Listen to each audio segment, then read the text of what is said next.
السلام عليكم ورحمة الله وبركاته. بسم الله الرحمن الرحيم. الحمد لله رب العالمين. الصلاة والسلام على سيدنا محمد وآله وصحبه أجمعين.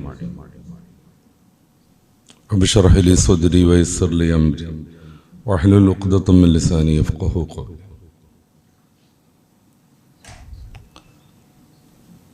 ബഹുമാന്യരായ സഹോദരന്മാരെ, രക്ഷിതാക്കളെ, അല്ലാഹു നമ്മുടെ ഈ സംഗമം സാലിഹായ അമലായി നമ്മിൽ നിന്ന് കബൂലാക്കുമാറാവട്ടെ.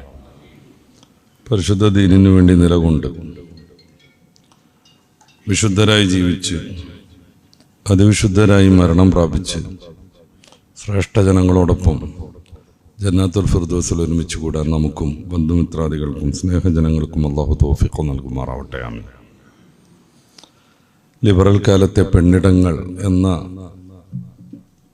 സ്വാഗത പ്രഭാഷണത്തിൽ കേട്ടതുപോലെ പ്രസക്തമായൊരു വിഷയമാണ് നമ്മൾ ഇന്ന് ചർച്ച ചെയ്യാനുള്ളത്. എന്താണ് ലിബറൽ കാലം?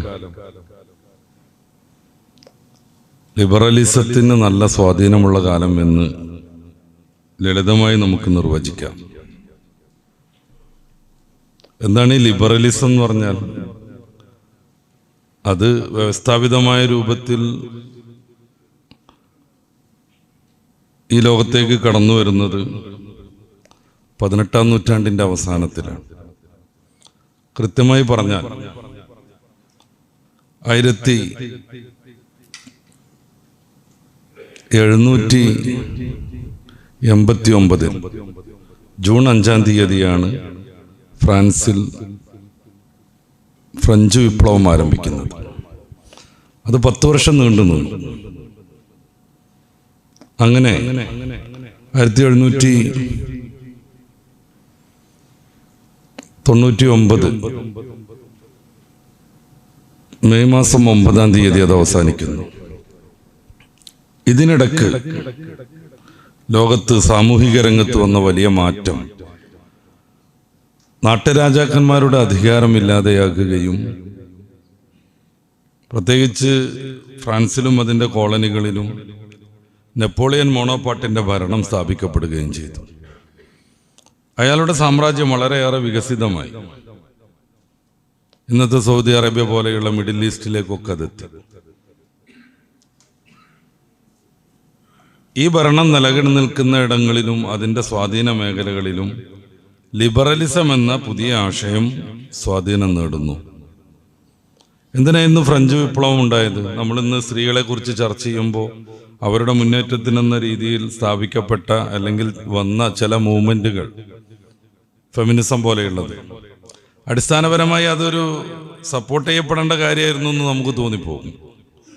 അടിസ്ഥാനപരമായി പിന്നീടുള്ള വൈകൃതങ്ങളെ കുറിച്ചല്ല ഞാൻ പറയുന്നത്. സമയാനുസരണം നമുക്ക് വിശദീകരിക്കണം.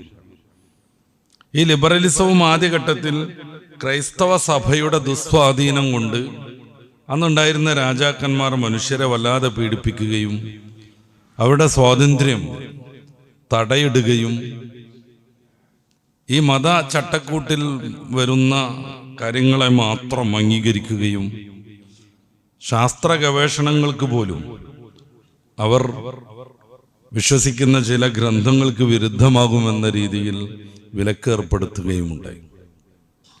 അങ്ങനെ ശക്തമായൊരു അടിമത്തം പോലെയായിരുന്നു അന്നത്തെ സാമൂഹിക വ്യവസ്ഥ.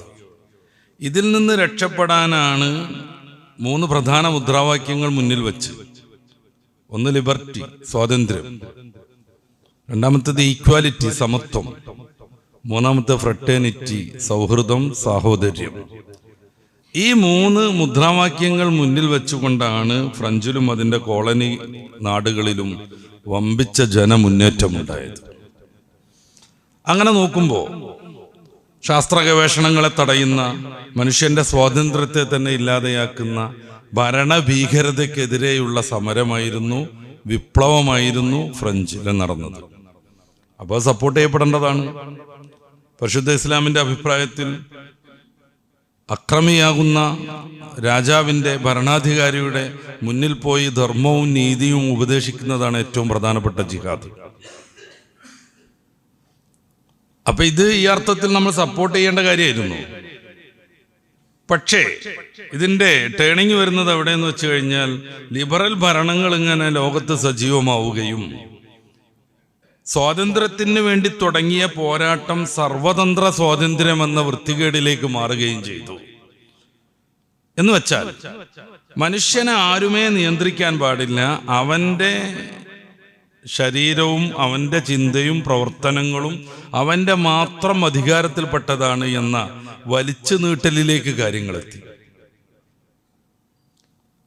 ഏതൊരു മനുഷ്യനും അവന്റെ ഇഷ്ടപ്രകാരം ജീവിച്ചാൽ ഈ ലോകം താറുമാറാകുമെന്നതിൽ ഒരു തർക്കമില്ല. നമുക്ക് ആർക്കും അവന്റെ ഇഷ്ടപ്രകാരം ജീവിക്കാൻ കഴിയില്ല.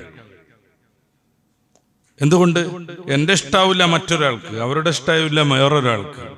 അങ്ങനെ വ്യത്യസ്തങ്ങളായ ഇഷ്ടങ്ങളിൽ ജീവിക്കുന്ന നമുക്ക് നമ്മുടെ എല്ലാവരുടെയും താല്പര്യം ഇവിടെ നടത്തണം എന്ന് പറഞ്ഞാൽ തീർച്ചയായിട്ടും അസാധ്യമാണത്. അതുകൊണ്ടാണ് ഭരണഘടനകൾ വേണ്ടി വരുന്നത്, നിയമവ്യവസ്ഥകളും കോടതികളും പോലീസും പട്ടാളമൊക്കെ വേണ്ടി വരുന്നത്. അതുകൊണ്ടാണ്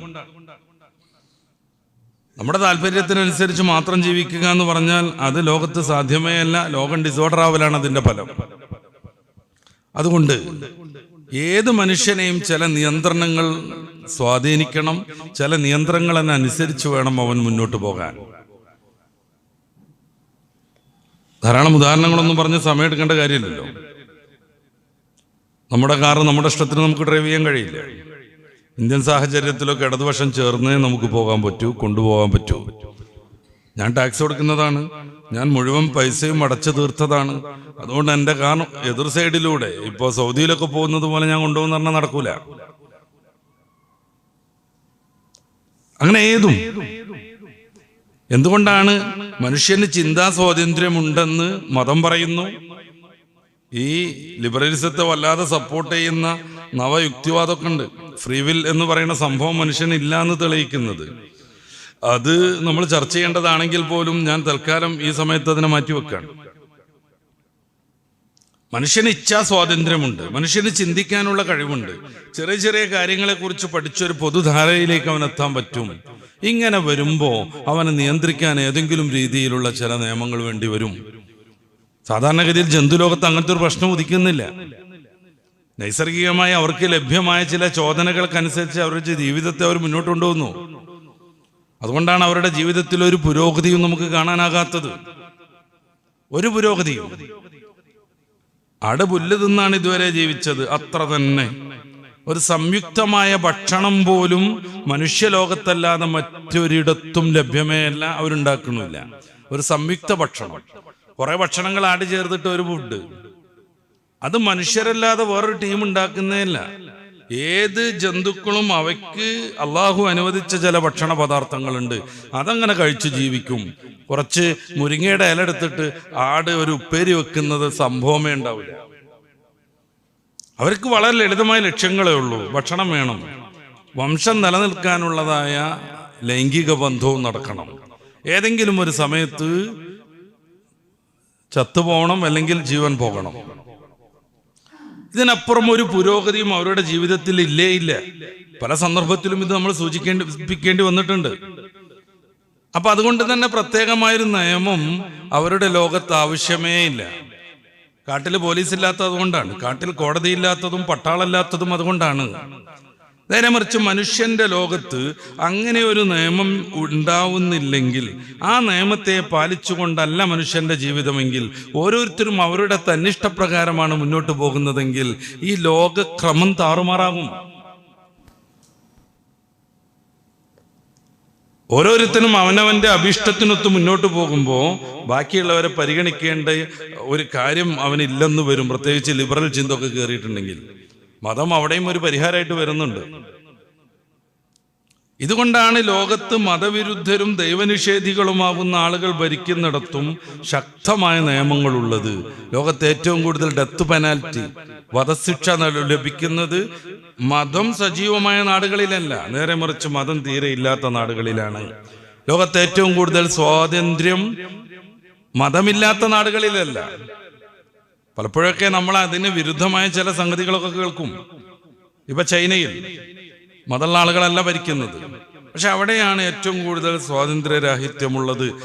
നമുക്ക് അവിടെ പോയിട്ട് ചില ആപ്പുകളൊന്നും ഉപയോഗിക്കാൻ പറ്റൂല, ഗവൺമെന്റ് അത് ബാൻ ചെയ്തിട്ടുണ്ടാവും. അവർക്ക് കൃത്യമായി പരിശോധിക്കാൻ പറ്റുന്നതേ അവിടെ നടക്കൂ. നമുക്ക് യോഗം കൂടാൻ കഴിയില്ല, നമുക്ക് സ്വന്തമായി ഒരു പത്രം പ്രസിദ്ധീകരിക്കാൻ പറ്റൂല. പത്രങ്ങളൊക്കെ ഉണ്ട്, അതിൻ്റെതായ കുറേ നൂലാമാലങ്ങളും നടപടിക്രമങ്ങളും ഗവൺമെന്റിന്റെ ടോർച്ചറിങ്ങും ഒക്കെ നടക്കണം. എന്തുകൊണ്ടാണ് ഇത് സംഭവിക്കുന്നത്? നിയമമില്ലാതെ മനുഷ്യന് ജീവിക്കാൻ പറ്റില്ല എന്നതുകൊണ്ടാണ്. ഇവിടെയാണ് മാനവികതയും ലിബറലിസവും പോരാട്ടം തുടങ്ങുന്നത്. മതത്തിന്റെ കാര്യം നമുക്ക് പിന്നെ പറയാം. സർവതന്ത്ര സ്വാതന്ത്ര്യം. ഇപ്പൊ കഴിഞ്ഞ ആഴ്ചയിൽ തിരുവനന്തപുരത്ത് വെച്ച് നടന്ന LGBTQIA+ ആക്ടിവിസ്റ്റുകളുടെ അല്ലെങ്കിൽ പൊളിറ്റിക്സുകാരുടെ പ്രൈഡ് പരേഡ്, പരമാവധി നഗ്നതയൊക്കെ പ്രകടിപ്പിച്ച് ശ്ലീലമെന്ന് നല്ലൊരു മനുഷ്യന് തോന്നാത്ത വിധത്തിൽ അവർ ജാഥ നടത്തുന്നു. അവരുടെ ഇഷ്ടം, നമുക്കതിൽ ഇടപെടേണ്ട കാര്യമൊന്നുമില്ല. എല്ലാം കഴിഞ്ഞ് ഒരുമിച്ച് കൂടി അവരുടെ റെയിൻബോയുടെ പതാകയും വീശിയിട്ട് അവർ പറയുന്ന ഒരു മുദ്രാവാക്യമുണ്ട്: എൻ്റെ ശരീരം എൻ്റെ അധികാരം, എൻ്റെ ശരീരം എൻ്റെ അധികാരം. അപ്പൊ എൻ്റെ ശരീരം എൻ്റെ അധികാരമായതുകൊണ്ട് ഞാൻ ഇഷ്ടപ്പെട്ടത് പ്രകാരം എൻ്റെ ശരീരത്തെ ഞാൻ നടത്തുന്നു. അപ്പോ ഞാൻ ഫ്രീ സെക്സിന് പോകുന്നു, ഞാൻ എൻ്റെ ഇഷ്ടമുള്ളവനോടൊപ്പം ജീവിക്കുമെന്ന്, രമിക്കുമെന്ന്, ആസ്വദിക്കുമെന്ന്. എൻ്റെ ശരീരം എങ്ങനെ കാണിക്കേണ്ടത് അവ്വിധം ഞാൻ കാണിക്കും, എനിക്ക് തോന്നുന്ന വിധത്തിൽ ഞാൻ ഡ്രസ്സ് ധരിക്കും. ഇതിലൊന്നും ആരും ഇടപെടാൻ പാടില്ല. ഇതാണ് ലിബറലിസം. ഇത് പല സംഗതികൾ കൂടിക്കൊഴിഞ്ഞടക്കുന്ന ഒരു സംഗതിയാണ്. ന്യൂ എയ്ത്തിസം ഇതായിട്ടൊരു ബന്ധമുണ്ട്. ഞാൻ നേരത്തെ പറഞ്ഞ LGBT ആക്ടിവിസം ഇതുമായിട്ട് ബന്ധമുണ്ട്. അങ്ങനെ ഓരോന്നും കണക്ട് ചെയ്യുന്ന ഒരു വലിയ ശൃംഖലയാണ് ഇന്ന് ലോകത്ത് ഏറ്റവും കൂടുതൽ ഇങ്ങനെ പ്രശ്നങ്ങൾ ഉണ്ടാക്കിക്കൊണ്ടിരിക്കുന്നത്, മനുഷ്യനെ മാനവികതയിൽ നിന്ന് തെറ്റിച്ചുകൊണ്ടിരിക്കുന്നത്. ഈ ഒരു സാഹചര്യത്തിൽ പെണ്ണിന്റെ ഇടങ്ങൾ എന്താണെന്നുള്ളതാണ് നമ്മൾ ചർച്ച ചെയ്യുന്നത്. മതത്തിനെതിരെയുള്ള ഗംഭീരമായൊരു വിമർശനം. മതം, പ്രത്യേകിച്ച് ഇസ്ലാം, സ്ത്രീ സ്വാതന്ത്ര്യം അനുവദിക്കുന്നില്ല എന്നുള്ളതാണ്. മറിച്ച് സ്ത്രീയെ അടിമയാക്കി ഈ മതം വയ്ക്കുന്നു എന്നാണ്. എല്ലാ മതവും, പ്രത്യേകിച്ച് ഇസ്ലാം, ആൺകോയ്മയുടേതാണെന്നാണ്. അപ്പൊ ആണുങ്ങൾ നിയമം നിശ്ചയിച്ചത് കൊണ്ടും ആണുങ്ങൾ ഇത് ഉണ്ടാക്കി കൊണ്ടുവന്നത് കൊണ്ടും പെണ്ണുങ്ങൾക്ക് യാതൊരു സ്ഥാനവും കിട്ടിയില്ല എന്നാണ്. പെണ്ണുങ്ങളുടെ ജോലി മുതൽ വിദ്യാഭ്യാസം വരെ ഇതിന്റെ ഭാഗമായി നമ്മൾ ചർച്ച ചെയ്യേണ്ടതുണ്ട്. സമൂഹത്തിൽ പെണ്ണിന്റെ റോൾ എന്താണ് എന്നത് പ്രകൃതിപരമായും ഫിസിക്കലായും ബയോളജിക്കലായും മനഃശാസ്ത്രപരമായും ഒക്കെ നമ്മൾ ചർച്ച ചെയ്യേണ്ടതുണ്ട്. ഇസ്ലാം എന്ന് പറഞ്ഞാൽ ഒരു സമ്പൂർണ്ണ ജീവിത വ്യവസ്ഥയുടെ പേരാണ്. ചില ആളുകൾക്കൊക്കെ അതിൽ ചില സംശയങ്ങളുണ്ട്. നമുക്ക് മറ്റേതെങ്കിലും ക്ലാസ്സിൽ അത് സംസാരിക്കണം.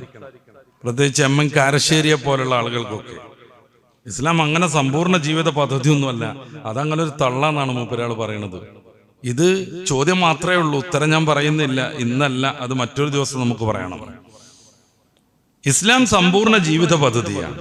ഒരു മനുഷ്യന്റെ ജനനം മുതൽ മരണം വരെയും, ജനനത്തിന്റെ മുന്നേയും മരണത്തിന്റെ ശേഷവും അവന് ചെയ്യേണ്ട സാമൂഹിക ബാധ്യതകളും കൃത്യമായി മതം പഠിപ്പിക്കുന്നുണ്ട്, കൃത്യമായി.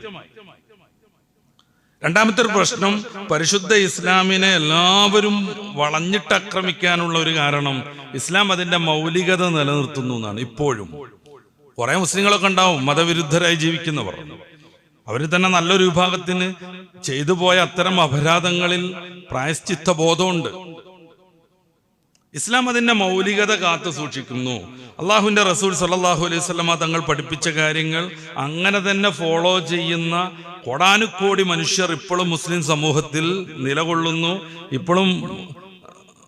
ഇപ്പോഴും ഈ നമ്മുടെ മുന്നിലൊക്കെ നമ്മൾ കണ്ടുവരുന്നു കോടാനുകോടി മനുഷ്യർ.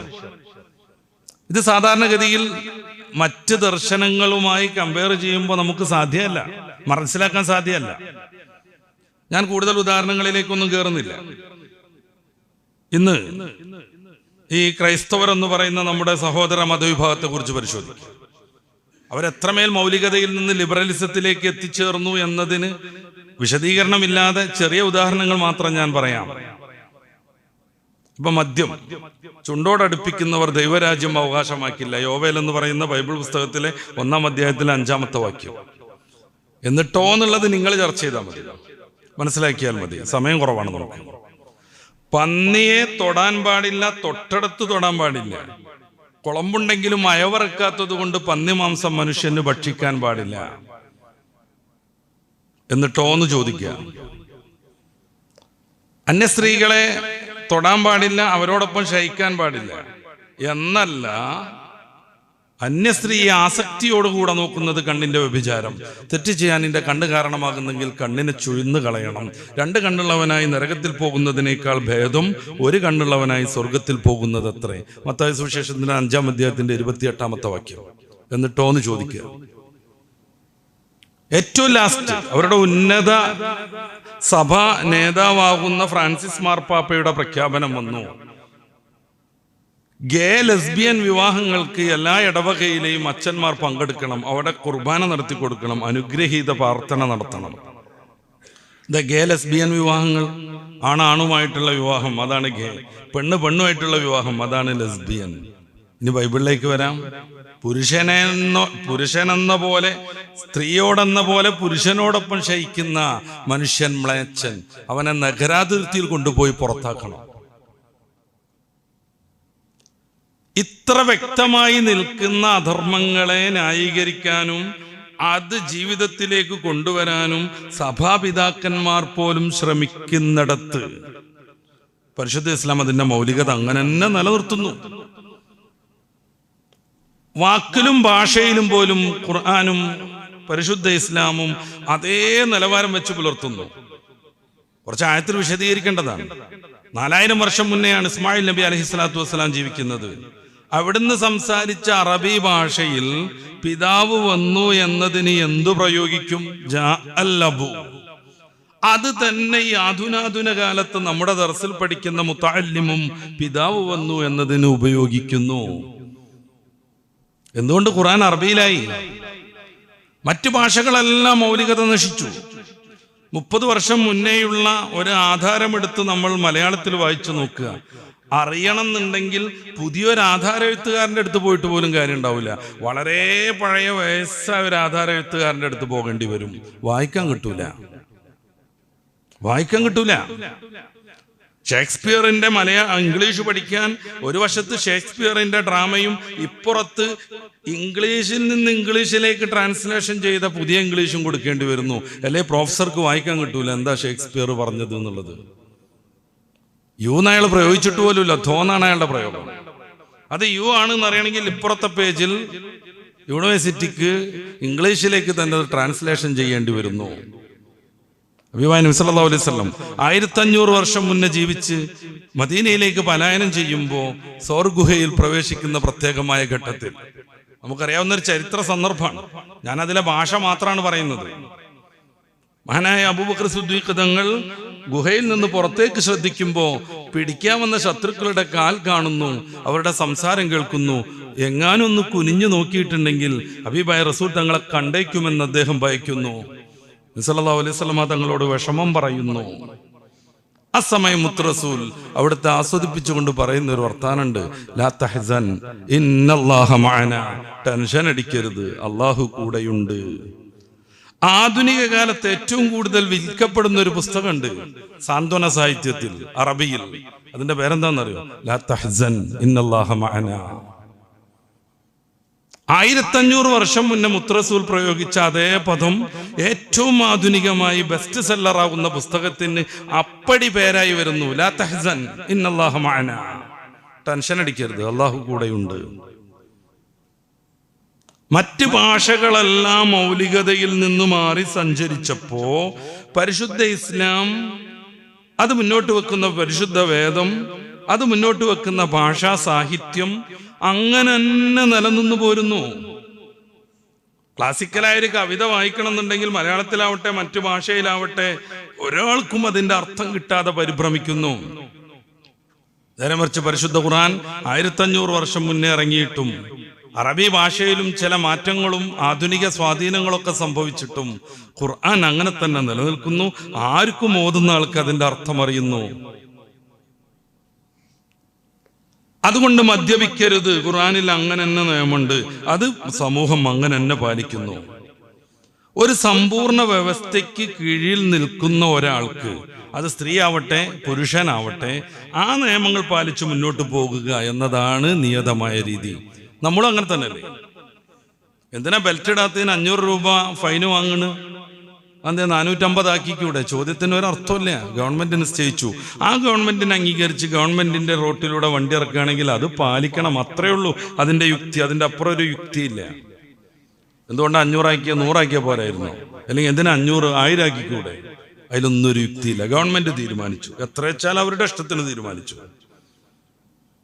അത് അംഗീകരിക്കുക എന്നുള്ളതാണ് കേരളത്തിൽ ജീവിക്കുന്ന ഒരുത്തന്റെ ബാധ്യത. അതെന്തുകൊണ്ട് എന്നുള്ള ചോദ്യത്തിനൊന്നും ഒരു അർത്ഥമല്ല. മുസ്ലിമായ ഒരു മനുഷ്യൻ പരിശുദ്ധ ഖുർആൻ മൗലികത നിലനിർത്തുന്നു, തിരുഹദീസുകൾ വളരെ ഭദ്രമായി സംരക്ഷിക്കപ്പെട്ടിരിക്കുന്നു, മനുഷ്യന്റെ എല്ലാ സന്ദർഭങ്ങളെയും ഖുർആൻ മനോഹരമായി വിശദീകരിക്കുന്നു. എവിടെയും ഒരു കാര്യവും ഇസ്ലാമിക പ്രമാണങ്ങളിൽ നിന്ന് ലഭ്യമല്ലാതെയില്ല. പുതിയ ആധുനാധുന പ്രശ്നങ്ങൾ എത്ര ഉണ്ടായി? മനുഷ്യപ്പട്ടി മുതൽ ടെസ്റ്റ് ട്യൂബ് ശിശു വരെ, സയാമിസ് ഇരട്ടകൾ മുതൽ ക്ലോണിംഗ് വരെ. മറ്റു മതങ്ങളൊക്കെ മൗനം കൊണ്ട്, മൗനത്തിന്റെ വാൽമീകത്തിൽ പോയിട്ട് അവരൊക്കെ ഒളിച്ചിരുന്നു. വെറുതെ വിമർശിക്കാൻ പറയുന്നതല്ല. എന്തെങ്കിലും സ്വന്തം തീരുമാനം എടുക്കാൻ എല്ലാവർക്കും പറ്റും. അവിടെ ലിബറലിസം കയറി വരിക ചെയ്യുക. വേണമെങ്കിൽ ആയിക്കോട്ടെ, അല്ലെങ്കിൽ അല്ല എന്ന് പറയാം. പ്രമാണങ്ങളിൽ നിന്ന് പറയണമെങ്കിൽ വിസ്തൃതമായ പ്രമാണ ശേഖരം വേണം. ഇസ്ലാമിന് അതുണ്ട്. അത് അങ്ങനെ തന്നെ ഉണ്ട്. നമ്മുടെ ഫിഖ്ഹ് എത്ര മഹത്തരമായൊരു വിജ്ഞാനം! ഇജാതി ഏത് ആധുനാധുന പ്രശ്നം വരുമ്പോഴും കൃത്യമായി പരിഹാരം ഉണ്ടാകും. ഈ പരിഹാരം അനുസരിച്ച് മുന്നോട്ട് പോവാനേ ഇസ്ലാമിനെ അംഗീകരിക്കുന്ന വിശ്വാസികൾക്ക് പാടുള്ളൂ. അതിന്റെ അപ്പുറമുള്ള ഒരു മാർഗം സ്വീകരിക്കാൻ അവർക്ക് അനുവദനീയമേ ഇല്ല. പരിശുദ്ധ ഖുർആൻ 33-ാം അധ്യായം സൂറത്തുൽ അഹ്സാബിന്റെ 36-ാമത്തെ വാക്യം, വമാ കാന ലിമുഅ്മിനിൻ വലാ മുഅ്മിനത്തിൻ ഇദാ ഖദല്ലാഹു വറസൂലുഹു അംറൻ അൻ യകൂന ലഹുമുൽ ഖിയറത്തു മിൻ അംരിഹിം. അല്ലാഹുവും റസൂലും ഒരു കാര്യത്തിൽ ഒരു തീരുമാനമെടുത്താൽ മുഅ്മിനായ ആണിനും പെണ്ണിനും അതിന് വിരുദ്ധമായി മറ്റൊന്ന് തീരുമാനിക്കാനുള്ള അവകാശമേ ഇല്ല. ആ പെണ്ണിന്റെ ഇടം ഖുർആൻ നിശ്ചയിച്ചാൽ, ഹദീസ് നിശ്ചയിച്ചാൽ അതിന് വിരുദ്ധമായൊരു തീരുമാനം എടുക്കാൻ മുസ്ലിമിന് പറ്റൂല, മുസ്ലിമായ ആണിനും പെണ്ണിനും പറ്റൂല. ഈ ഒരു അടിസ്ഥാനത്തിൽ നിന്ന് വേണം ലിബറൽ കാലത്തെ പെണ്ണിടങ്ങളെ കുറിച്ച് ഇസ്ലാമിക പരിപ്രേക്ഷ്യത്തിൽ നമ്മൾ സംസാരിക്കാൻ. സത്യമായിട്ടും ഏറ്റവും കൂടുതൽ പെണ്ണിന് പരിഗണന കൊടുത്തൊരു മതമാണ് ഇസ്ലാം. ആധുനിക നിയമങ്ങൾ വഴി പെണ്ണിന് പിതാവിന്റെയും മാതാവിന്റെയും സ്വത്തിൽ അവകാശം നേടേണ്ടി വന്നവരാണ് മറ്റു ദർശനക്കാരിൽ എല്ലാവരും. ഹബീബായ നബി സല്ലല്ലാഹു അലൈഹി വസല്ലം പെണ്ണിനെ കുഴിച്ചു മൂടുന്ന സാഹചര്യത്തിൽ വൈദൽ മഊദതു സുഇലത് ബിഅയ്യി ദംബിൻ ഖുതിലത്, സൂറത്തു തക്വീറിൽ അതിന്റെ ആ ഒരു ദൈന്യത ഖുർആൻ വിശദീകരിക്കുന്നുണ്ട്. വൈദാ ബുശ്ശിറ അഹദുഹും ബിൽ ഉൻസാ വല്ല വജൂഹു മുസ്വദ്ദൻ വഹുവ ഖളീം.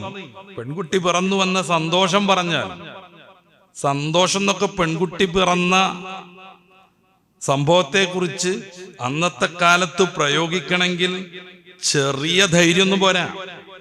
പെൺകുട്ടി പറന്നു എന്ന് പറഞ്ഞാൽ അപമാനം കൊണ്ട് ബുദ്ധിമുട്ടുന്ന ആളുകൾ, ഒളിച്ചോടുന്ന ആളുകൾ, കൂട്ടുകാരിൽ നിന്ന് അകലം പാലിക്കുന്നവർ, അവരോടാണ് പറയണത് ഇതാ ബുശ്ശിറ അഹദുക്കും ബിൽ ഉൻസാ, പെൺകുട്ടി പറന്നു എന്ന സന്തോഷം നിങ്ങൾക്ക് ലഭ്യമാകുമ്പോ അങ്ങനെ പിന്തിരിഞ്ഞു ഒളിഞ്ഞു പോവുകയാണോ എന്ന് ചോദിക്കുന്നത് ഖുർആൻ.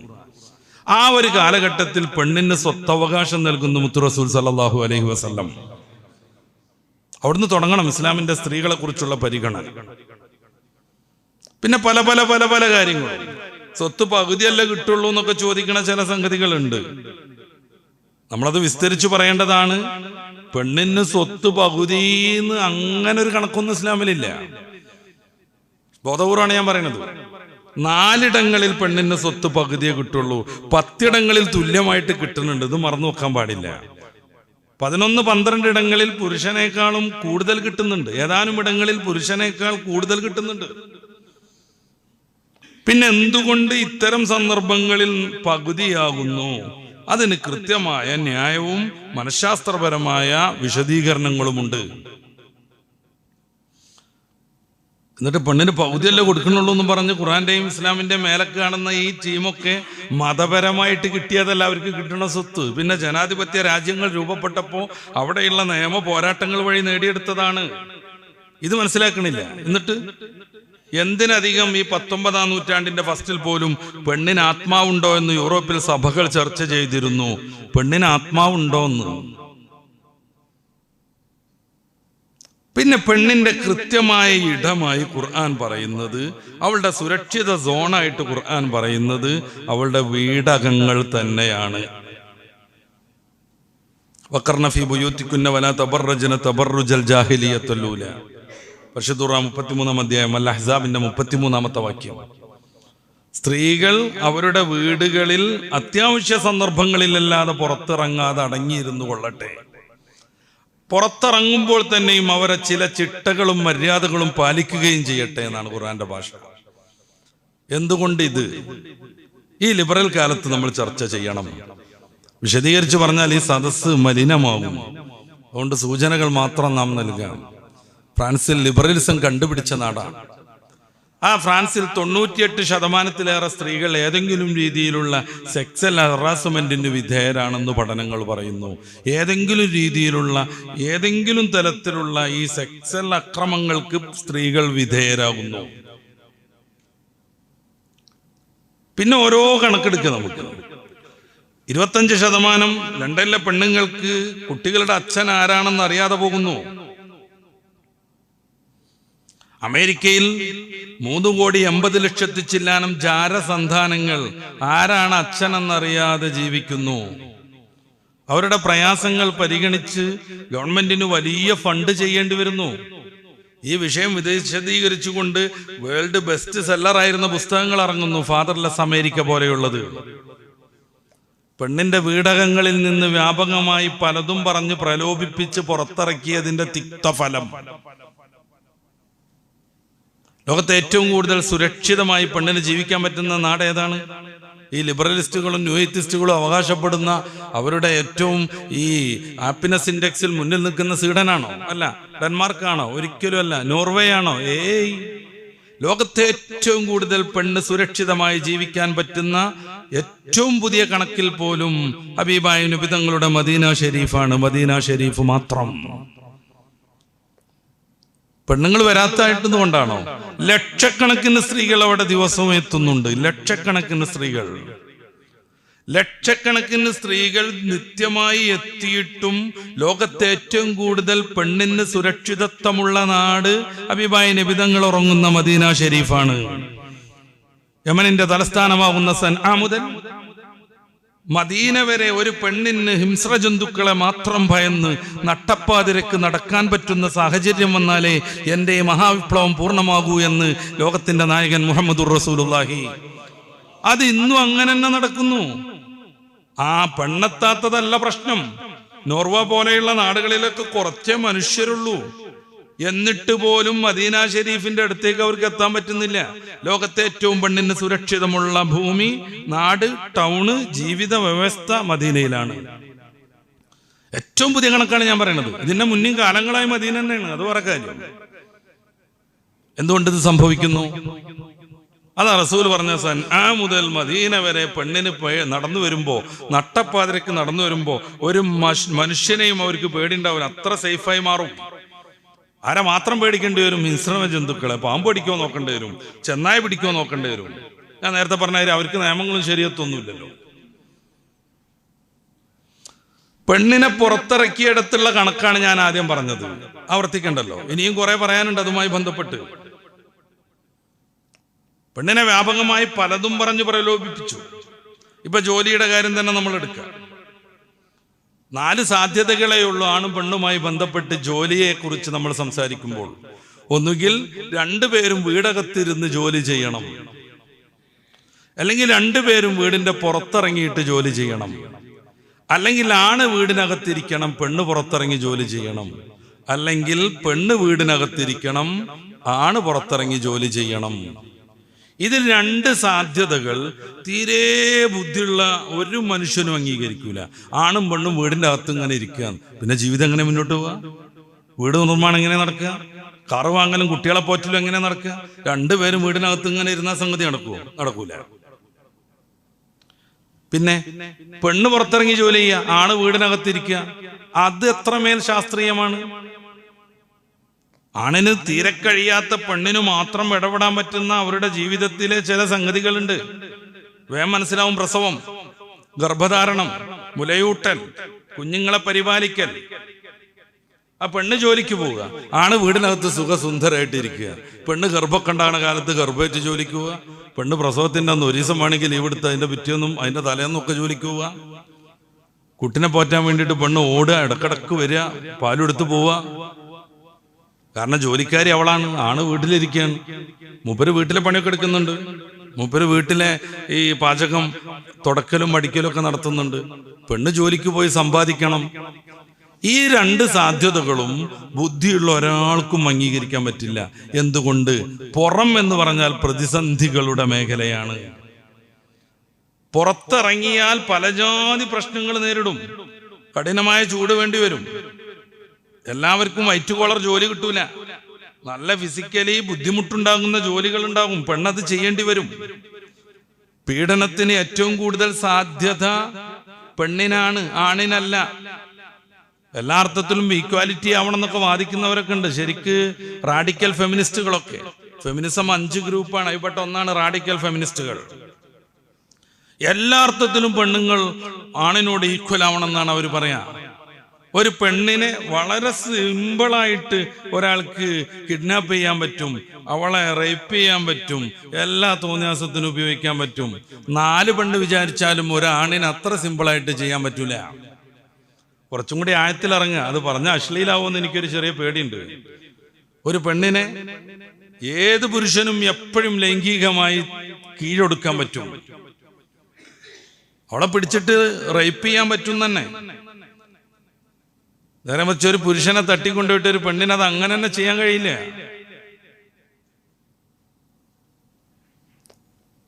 കഠിനമായ ജോലിക്ക് പെണ്ണിന്റെ ശരീരം അത്രമേൽ പര്യാപ്തമല്ല. അതും പറയണല്ലോ. ഫിസിക്കലി രണ്ടും 2 രീതിയിലാണ്. അങ്ങനെ ആവുമ്പോഴാണ് ഈ മനുഷ്യ സമൂഹം മുന്നോട്ട് പോകുള്ളൂ. അതെല്ലായിടത്തും അങ്ങനെ തന്നെയാണ്. ഏകദേശം നമ്മുടെ ഒരു ടർക്കി കോഴിയുടെ പെണ്ണാണോ തോന്നിപ്പോവും മയിലിന്റെ പെണ്ണിനെ കണ്ടാൽ. നേരെ മറിച്ച് മയിലിന്റെ ആണോ?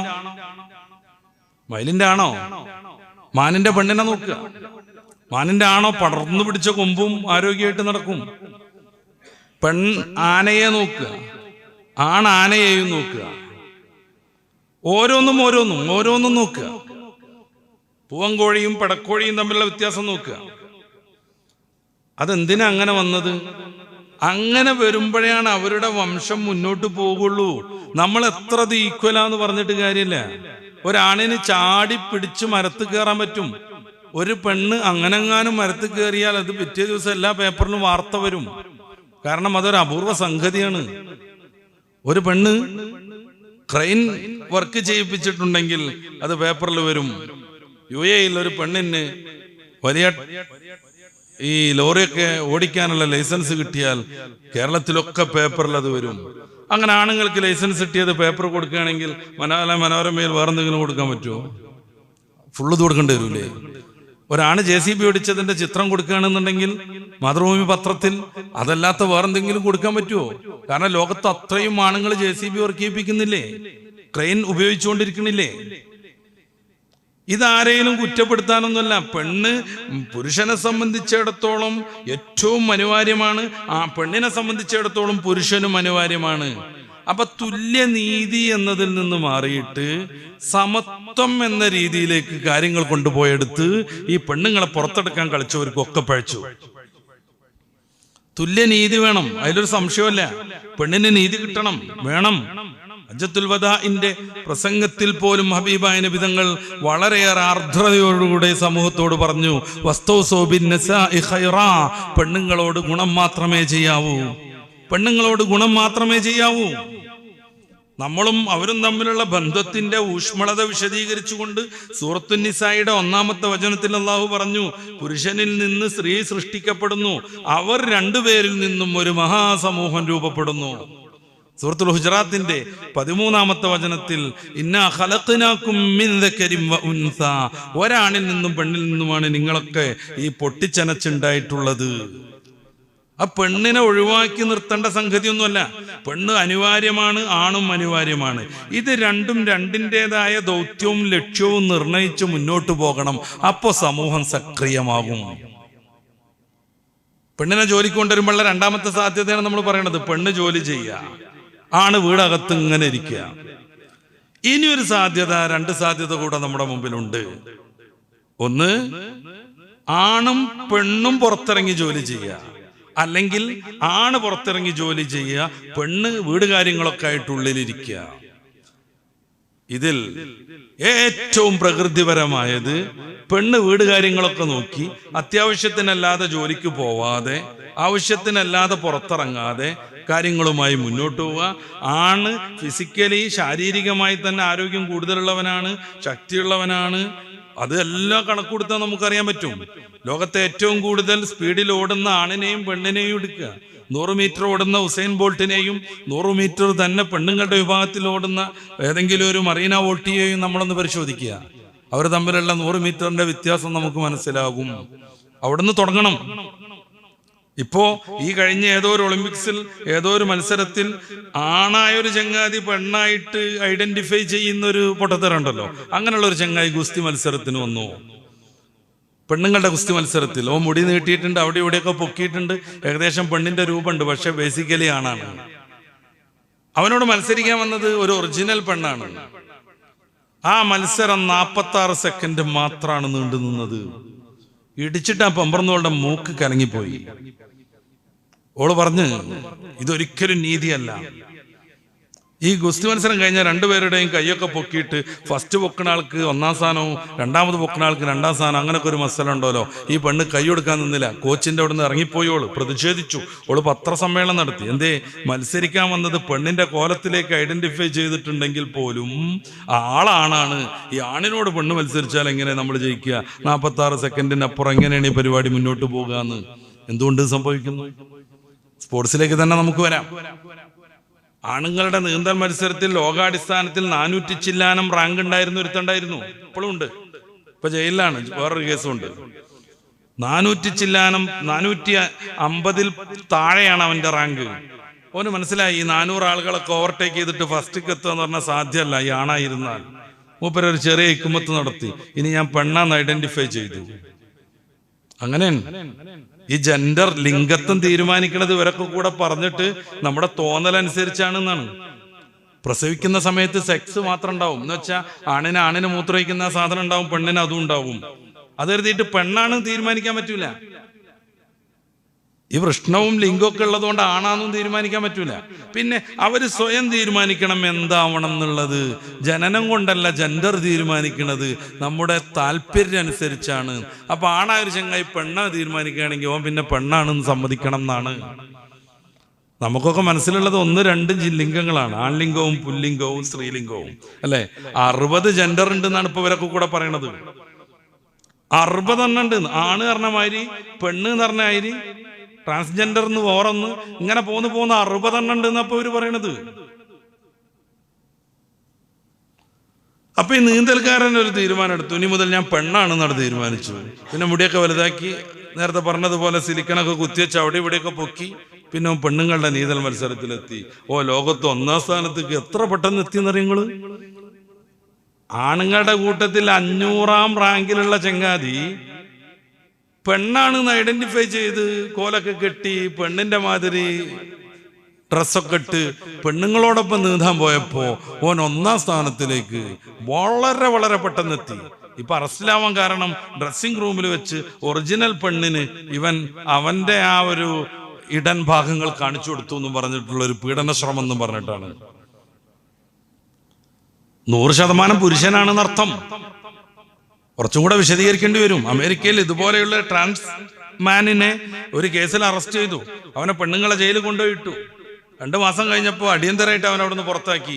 കൂടെയുള്ള പെണ്ണുങ്ങളൊക്കെ പ്രഗ്നൻസി ആയി എന്നുള്ളതാണ് വിഷയം. കൂടെയുള്ള പെണ്ണുങ്ങൾക്കൊക്കെ ഗർഭമുണ്ടായി എന്നുള്ളതാണ്. ഇവൻ പെണ്ണാണേനോ, കാരണം ഐഡന്റിഫൈ ചെയ്ത് പെണ്ണാന്നാണ്. ഇജാതി തോന്നിയാസങ്ങളെ അംഗീകരിച്ച്, ഇജാതി ധർമ്മവിരുദ്ധതയെ അംഗീകരിച്ച് എല്ലാവരും പാടുന്ന പാട്ട് എല്ലാവരും പാടും പോലെ ഇസ്ലാമും പാടുക എന്ന് പറഞ്ഞാൽ ഇസ്ലാം ദൈവികമാണ്. അതൊരു ദൈവിക സംവിധാനമാണ്. അപ്പൊ ആണകത്തിരുന്ന് പെണ്ണ് ജോലിക്ക് പോണതിന്റെ പ്രായോഗിക പ്രശ്നങ്ങൾ നമുക്ക് ഊഹിച്ചാൽ അറിയും. ഇനി മറിച്ച് പെണ്ണകത്തിരിക്കുന്നു, അവളുടെ ധർമ്മം നിർവഹിക്കുന്നു, അവൾ പ്രസവിക്കേണ്ട സമയത്ത് പ്രസവിക്കുന്നു. പെണ്ണിന് മാത്രമേ പ്രസവിക്കാൻ അറിയൂ. വലിച്ചു നീട്ടി വികൃതാക്കരുത് ഈ വാക്ക്. ബഹുമാനരാവുന്ന കാന്തപുരം AP ഉസ്താദ് അങ്ങനെ പറഞ്ഞു, പെണ്ണിന് മാത്രമേ പ്രസവിക്കാൻ പറ്റൂന്ന്. പിറ്റേന്ന് പത്രങ്ങളിലൊക്കെ ആഘോഷമായിട്ട് വന്നു, പെണ്ണിന് പ്രസവിക്കാനേ പറ്റൂന്ന്. ഈ ഊന്നൽ കൊടുക്കുന്നിടത്തുള്ള പ്രശ്നം, പെണ്ണിനെ പ്രസവിക്കാൻ പറ്റൂ എന്നത് പെണ്ണിന് പ്രസവിക്കാനേ പറ്റൂ എന്നാക്കുമ്പോഴേക്ക് എത്ര അർത്ഥം മാറി. ഊന്നലിന്റെ പ്രശ്നമാണ്. അള്ളാഹുവേ നല്ല വണ്ണം തരേണമേ എന്ന് പറയണതിന് പകരം അള്ളാഹുവേ നല്ല വണ്ണം തരേണമേ എന്ന് പറഞ്ഞാൽ എന്തായി? അള്ളാഹുവേ നല്ല വണ്ണം തരേണമേ എന്ന് പറഞ്ഞാൽ അതേ പദങ്ങളാണ് അള്ളാഹുവേ നല്ല വണ്ണം തരേണമേ എന്നുള്ള അടുത്തും. നല്ലവണ്ണം തരേണേ പറഞ്ഞാൽ നല്ല ബർക്കത്ത് കിട്ടണേ, നല്ല ഉഷാർ കിട്ടണേ എന്നൊക്കെ ആവും. നേരെ വെച്ച് അള്ളാഹുവേ നല്ല വണ്ണം തരേണേ പറഞ്ഞാൽ ആളും കൊണ്ട് തടിക്കും. പെണ്ണിനെ പ്രസവിക്കാൻ അറിയൂ എന്നത് പെണ്ണിന് പ്രസവിക്കാനേ അറിയൂ എന്ന് പറഞ്ഞാൽ ആഘോഷിച്ചു. ഇവിടെയൊക്കെ ആണ് ജോലിക്ക് പോകുന്നു, പെണ്ണ് പ്രസവിക്കേണ്ട സമയത്ത് പ്രസവിക്കുന്നു, പ്രസവിച്ചുകൊണ്ടേയിരിക്കണം എന്നോ അല്ലെങ്കിൽ ഒരു പ്രസവം കഴിഞ്ഞിട്ട് പിറ്റേന്ന് പിന്നെയും പ്രസവിക്കണമെന്നൊന്നുമല്ല ഞാൻ പറയണത്. അതൊക്കെ അവരവരുടെ തീരുമാനമാണ്. കൂടുതൽ പ്രസവിക്കുന്നത് മാനവ സമൂഹത്തിന് കൂടുതൽ നല്ലതാണ്. പ്രസവം നിർത്തിയ ആളുകളൊക്കെ ഇപ്പം അങ്ങനെ വല്ലാതെ ഇടങ്ങാറാവുന്നത് നമ്മൾ കാണുന്നുണ്ട്. ചൈനയിലെ പ്രസിഡന്റ് ഈയിടെ പറഞ്ഞത് ജോലി സമയത്ത് ഇടയ്ക്ക് ഗ്യാപ്പ് ഇട്ടുമ്പോ സെക്സ് നടത്തണം എന്നാണ്. കാരണം പ്രസവിച്ചുകൊണ്ടേയിരിക്കണം. അവർ പ്രസവത്തെ നിരോധിച്ചു. ആദ്യം 2 കുട്ടിയായിട്ട് ചുരുക്കി, പിന്നെ 1 കുട്ടിയായിട്ട് ചുരുക്കി. അതിനെ തുടർന്ന് ചൈനയിലുണ്ടായ അനർത്ഥങ്ങൾ, 1 കുട്ടിയായപ്പോൾ അത് മിക്കവാറും ആൺകുട്ടിയാക്കി എല്ലാവരും. കാരണം അതങ്ങനെയാണ് മനുഷ്യന്റെ ഒരു താല്പര്യം. ഒന്ന് കൈ പിടിക്കാനും ഒരൊച്ച കേൾക്കുമ്പോൾ പുറത്തു പോയി നോക്കാനും. ഒരു പെൺകുട്ടിയാണെന്നുണ്ടെങ്കിൽ പുറത്തുനിന്നൊരു ശബ്ദം കേൾക്കുമ്പോൾ ഉമ്മാന്റെ ബാക്കിൽ ഒളിച്ചിക്കുക ചെയ്യാം. ഒരാൺകുട്ടിയാണെന്നുണ്ടെങ്കിൽ വാതിൽ തുറന്നിട്ട് എന്താന്ന് പരിശോധിച്ചു വരും. ചൈനയിലും അങ്ങനെ തന്നെയാണ്. എല്ലാവരും ആൺകുട്ടിയാക്കി. അവിടെ ലിംഗത്വ നിർണയം അനുവദനീയമാണ്, അബോർഷൻ ചെയ്യൽ അനുവദനീയമാണ്. ആ പെൺകുട്ടിയായതിനൊക്കെ ജ്യൂസ് അടിച്ചു കളഞ്ഞു. അവസാനം ആണുങ്ങൾ മാത്രമുള്ളൊരവസ്ഥ വന്നു. പെണ്ണിട്ടല്ല വിയറ്റ്നാമിൽ നിന്ന് ഇറക്കേണ്ടി വന്നു. വിയറ്റ്നാമിലെ സംസ്കാരവും ചൈനയുടെ കൾച്ചറും വേറെയാണ്. വിയറ്റ്നാമിൽ നിന്ന് ഇറക്കിയ പെൺകുട്ടികൾ 3-4 മാസം കഴിഞ്ഞാൽ ചാടിപ്പോകും. ലോകത്തെ ഏറ്റവും കൗതുകമുള്ള ചില മാട്രിമോണിയൽ പരസ്യങ്ങളുണ്ടായി. കല്യാണം ഒപ്പിച്ചു കൊടുക്കുന്ന ചില ടീം, ചില ഓഫീസുകൾ അന്ന് പരസ്യം ചെയ്തു. എന്താ ഒരു പരസ്യം ചെയ്തത്? ഞങ്ങളിൽ നിന്നെടുക്കുന്ന വിയറ്റ്നാം പെൺകുട്ടി ചാടിപ്പോയിട്ടുണ്ടെങ്കിൽ രജിസ്ട്രേഷൻ ഫീ പോലും ഇല്ലാതെ വേറൊന്നിനെ തരുന്ന്.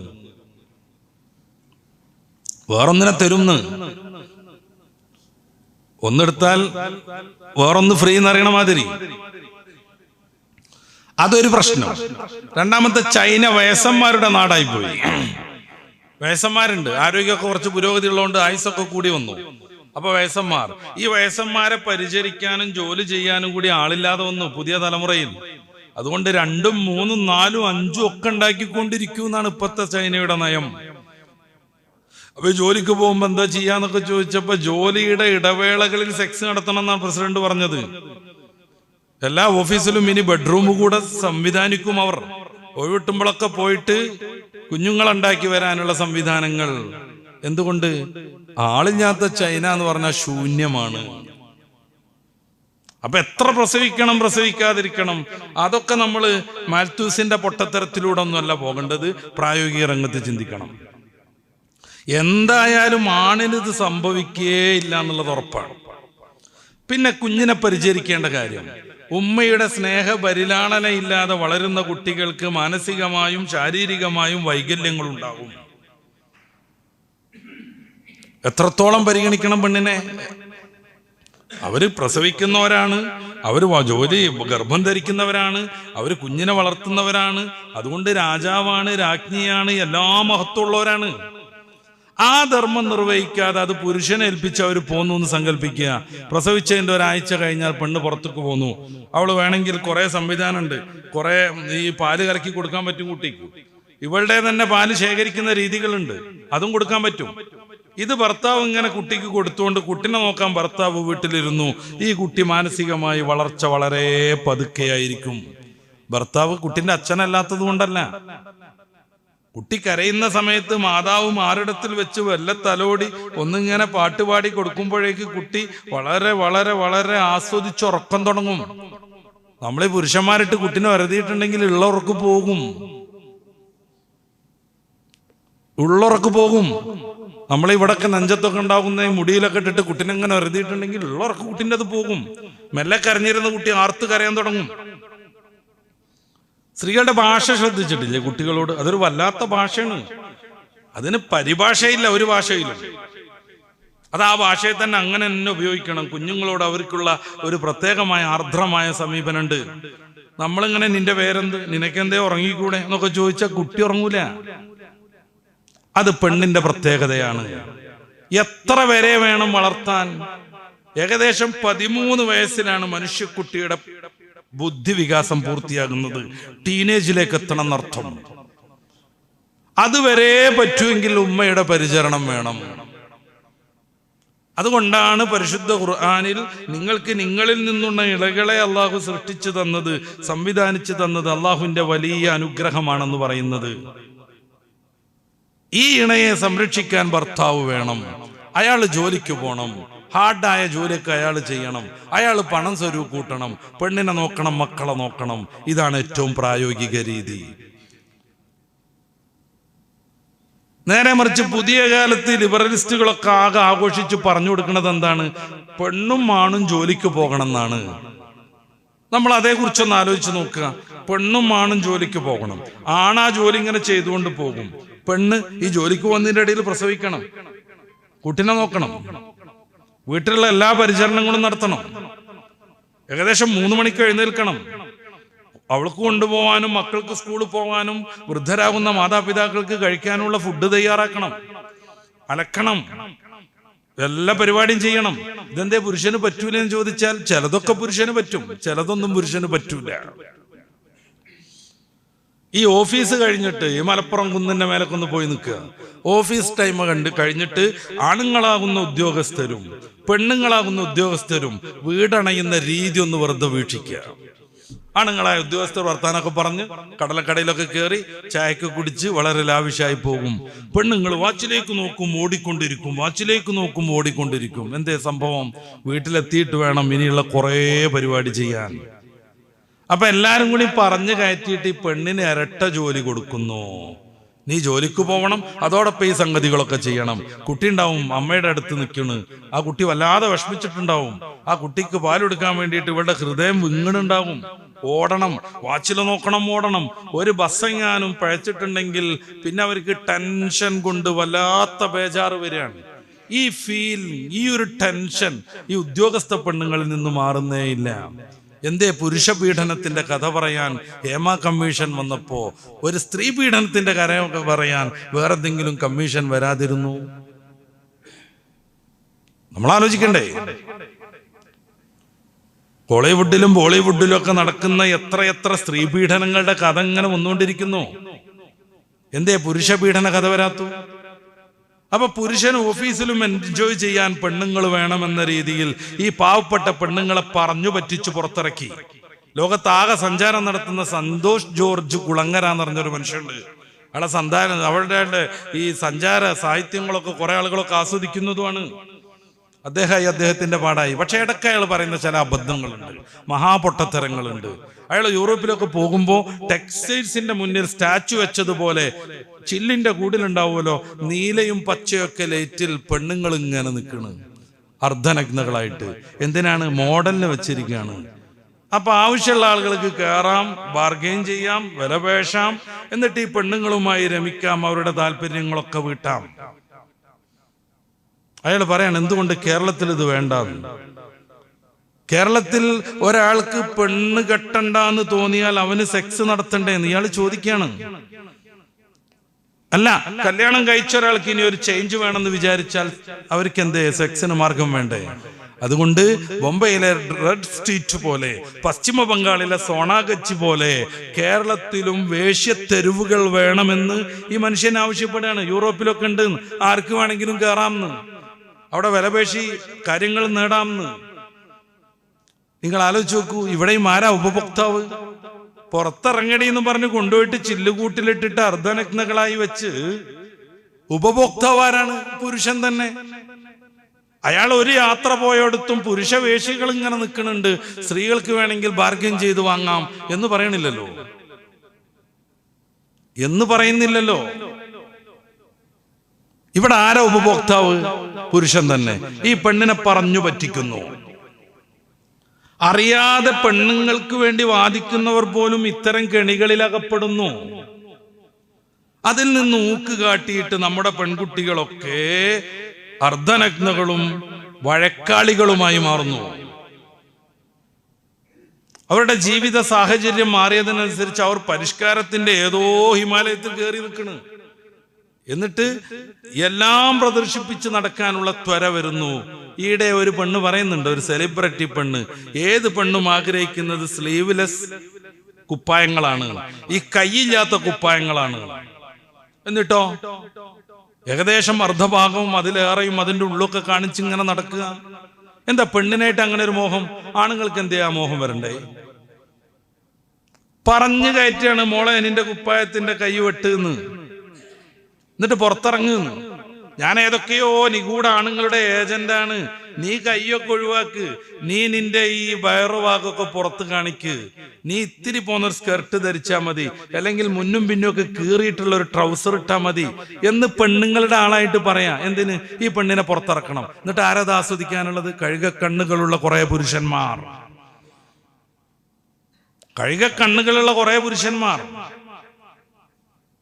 അതിനെ പ്രചോദനം ചെയ്ത് നമ്മുടെ വീട്ടിന്റെ ഉള്ളിൽ നിന്ന് പോലും പെൺകുട്ടികളെയും ആൺകുട്ടികളെയും സർവ സ്വാതന്ത്ര്യത്തിലേക്ക് കൊണ്ടുവരാൻ നമ്മളറിയാതെ കുറെ കാര്യങ്ങൾ കയറി വരുന്നു. നമുക്ക് ആരോടും വിദ്വേഷമൊന്നുമില്ല, പക്ഷേ പറയാതെ വയ്യ. ഇന്ന് കുട്ടികളും ആണുങ്ങളും പെണ്ണുങ്ങളും ഒക്കെ വീടകങ്ങളിൽ ആസ്വദിച്ചുകൊണ്ടിരിക്കുന്ന ഒരു സാധനമുണ്ട്. രണ്ട് ചങ്ങാതിമാരുടെ പൊട്ടം കളി, ഏതൊരു കോയയും കുഞ്ഞാപ്പൂവും. ചെറിയ കുട്ടികളോട് വിഷ്വൽ ചെയ്ത് ഇവരെന്താണ് പഠിപ്പിക്കുന്നത്? ചെറിയ കുട്ടികളോട് നേരെ ഒരു പുസ്തകം വായിച്ചാൽ മനസ്സിൽ നിൽക്കുന്നതിനേക്കാൾ ഒരു വിഷ്വലായ സാധനം മനസ്സിൽ നിൽക്കും. പണ്ടെങ്ങാണ്ട് കണ്ടൊരു അപകടം നിങ്ങളുടെ മനസ്സിൽ ഇപ്പോഴും അങ്ങനെ തന്നെ ഉണ്ടാകും. അന്നിന്റെ പിറ്റേ ദിവസം ഒരു അപകടത്തെ കുറിച്ച് നിങ്ങൾ വായിച്ചത് ഇപ്പൊ മനസ്സിൽ ഉണ്ടാവുകയില്ല. എന്നിട്ട് ഈ വിഷ്വലായിട്ട് വരുന്ന ഈ സംഗതികൾ നമ്മുടെ കുട്ടികൾക്ക് നൽകുന്ന ആഘാതങ്ങൾ എന്തൊക്കെയാണ്? അവരുടെ ജോലിയായിരിക്കും. എനിക്ക് അതിനെക്കുറിച്ച് പ്രത്യേകിച്ച് അഭിപ്രായമൊന്നുമില്ല. വാപ്പനെ കോയെന്ന് വിളിക്കണം എന്ന് നമ്മുടെ കുട്ടികൾ പഠിക്കുന്നത് എത്രമേൽ സംഘതാണ്.